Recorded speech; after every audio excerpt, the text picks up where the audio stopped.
വയറുവേനയും ഗ്യാസാണല്ലേ ഇന്നലെ തുടങ്ങി. അത് അത്ര വലിയ പ്രശ്നമൊന്നുമല്ല കേട്ടോ അത്.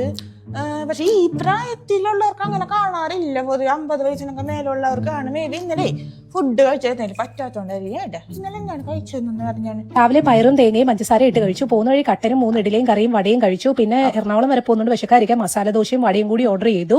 ശേഷം ഒരു കോഫിയും അവിടുത്തെ ഒരു കടയിൽ കയറി ലൈം ജ്യൂസ് കുടിച്ചു. പിന്നെ ലൈറ്റ് കടയിൽ കയറി ലൈറ്റ് നോക്കിയിട്ട് അവിടെ നിന്ന് മിൻറ്റു ടീ വാങ്ങിച്ചു കുടിച്ചു. ഉച്ചയ്ക്ക് കഴിക്കാൻ പോയപ്പോൾ കല്ലപ്പവും സ്വീറ്റ് പൊറോട്ട ഇരിക്കുന്ന കണ്ടപ്പോൾ അത് വാങ്ങിച്ചു കഴിച്ചു. ശേഷം ഓർഡർ ചെയ്ത ബിരിയാണി ഇങ്ങ് വന്നു. പിന്നെ അതിരുന്ന് കഴിക്കാൻ തുടങ്ങി. ശേഷം പൊറോട്ട റോൾ വന്നു. അത് ഒതുക്കിയതിന് ശേഷം അവരുടെ സ്പെഷ്യൽ റോളക്സ് ഷേക്ക് പൊറോട്ടയെന്ന് പറഞ്ഞു. ശേഷം ഒരു അവക്കാഡോ ഇത് ക്യാഷും കുടിച്ച് ഇറങ്ങാൻ നേരം ഒരു സ്പാനിഷ് ഡിലേറ്റും കൂടെ കഴിച്ചു വീട്ടിലോട്ട്. അവിടെ പൊറോട്ടയും ബീഫ് ഫ്രൈയും ഒക്കെ ഉണ്ടായിരുന്നു.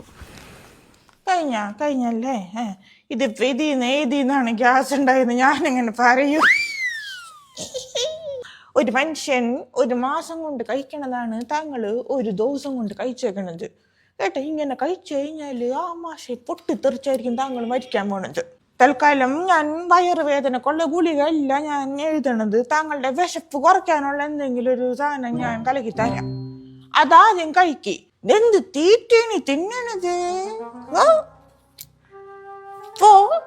അടുത്ത ആള് വരട്ടെ. അല്ലെങ്കിൽ അടുത്ത ആള് വരണ്ട. പണ്ടാരത്തിനോട് സംസാരിച്ച് എനിക്ക് വിശക്കണ്. ഞാൻ വന്നിട്ട് തിന്നിട്ട്